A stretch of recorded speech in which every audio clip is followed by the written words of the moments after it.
Incoming President Biden called for unity after the Electoral College vote to make the election results official, but he didn't extend an olive branch to his own biggest political rival, instead taking several shots at President Trump over his actions since the voting ended.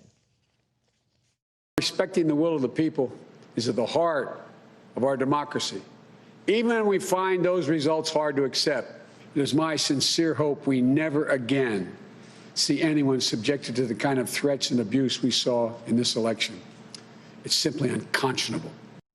Joining us now, Karl Rove, former White House Deputy Chief of Staff and a Fox News contributor. Karl, good morning to you, sir. Biden wants the country to unite, but he didn't exactly go out of his way to win over the 74 million people who voted for his opponent.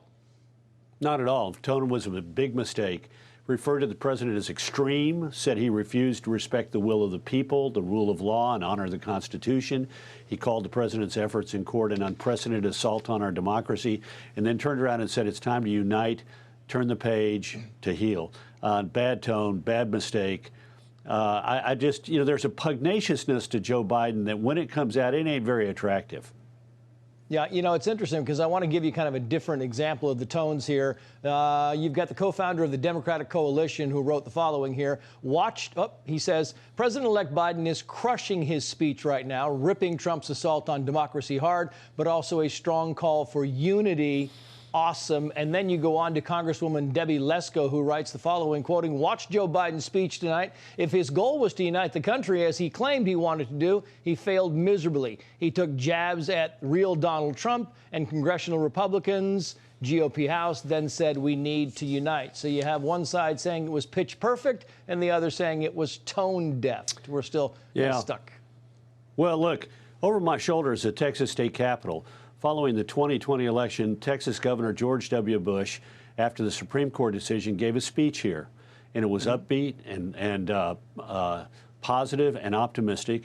He applauded his opponent. What if he had gotten up in front of that audience, a nationwide televised address, and attacked Al Gore for having ignored the state laws of Florida and its requirement of a statewide recount, and instead it tried to overturn the vote total in Florida by an illegal recount in 3 counties that would take spoiled ballots and try and, quote, divine the intention of unknown voters. This was slapped down by the United States Supreme Court twice in a 7-2 decision in which even liberals like David Souter and Stephen Breyer joined. What if George W. Bush had done that night and castigated Al Gore and then gone on to say it's time to unite? It would have fallen flat. It wouldn't have meant any fewer protesters at his inaugural in 2001, or fewer Democrats who stood up on the floor of the House of Representatives and called him illegitimate. But it would have absolutely set the wrong tone, and I think Joe Biden did it last night again. Lastly, I want to get your thoughts on this. So Hillary Clinton calling to abolish the Electoral College. She quoted here, I believe we should abolish the Electoral College and select our president by the winner of the popular vote, same as every other office. I got about 30 seconds left for you, Karl.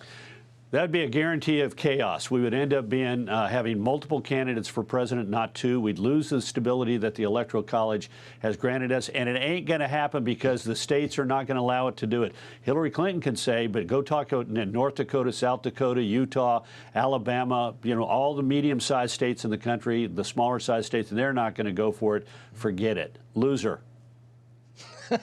We'll end on that word. Karl Rove, good to see you, sir. Thank you.